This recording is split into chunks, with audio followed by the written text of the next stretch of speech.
So for this slide right here, I wanted to prove to you Hooke's law and why these things are the way they are.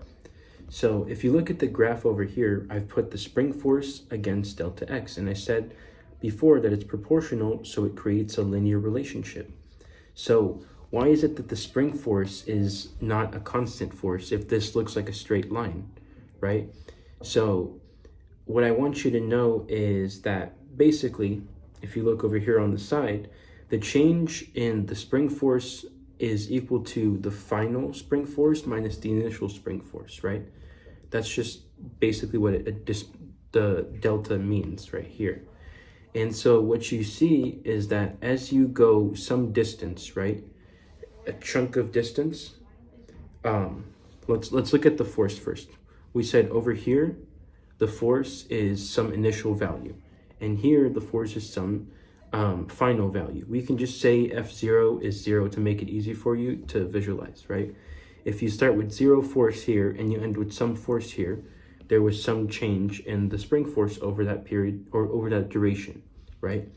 And since we're dealing with delta x, the change in distance, we can just make little chunks of distance right here that we call d.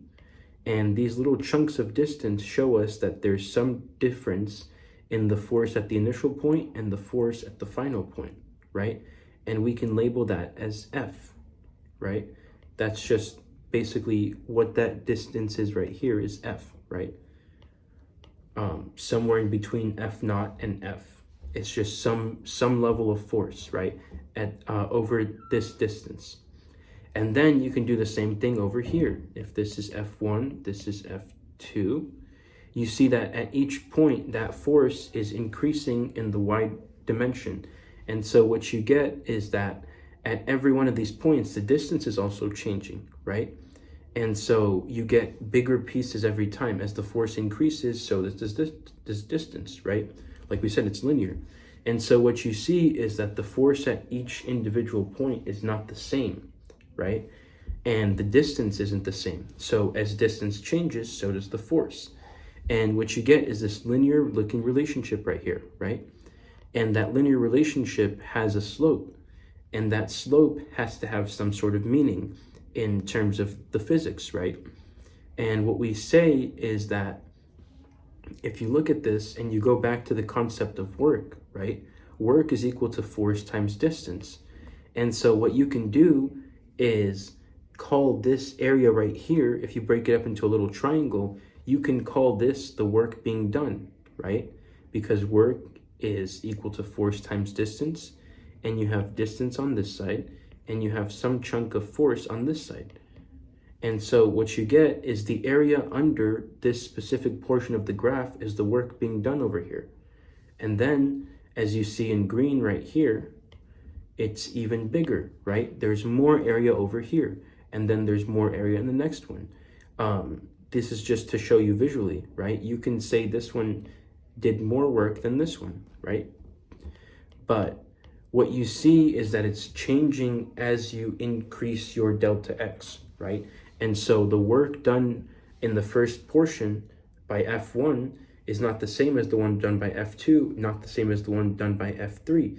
And so what you're getting is that it's not a constant force, right? And to show you what the graph of a constant force would look like, here you go. This just means it's constant, has no slope, it's not changing, right? If you do force times delta x, this would be a constant force. This right here, this second one, would be a variable force. This is just to prove to you that why Hooke's law is the way it is. And so what I want you to realize is, again, we would need calculus to prove this like math-wise, right? If you wanted to do this in a math sense, you would need calculus to do that. We won't go over that right now, but I feel like I've given you enough information to try to grapple with the topic a little bit on your own as well and kind of practice. And so again, I just show it right here math-wise that F plus F0 over 2 is the average force, right? And so what we get is that if F of 0 is just 0, right?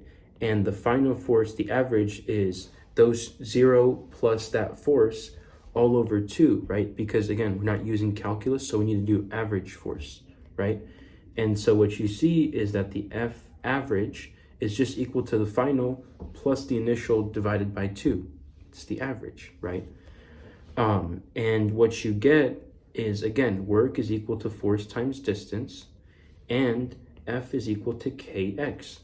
We just literally labeled the slope. So remember how slope is equal to m? We said slope is normally an m variable, but that would be completely, it would give us a lot of issues if we used the letter m every time we talked about springs, because that just means any slope, right? And so we need to label what this specific slope is, right? And so somebody decided to use the letter k, right? The spring constant.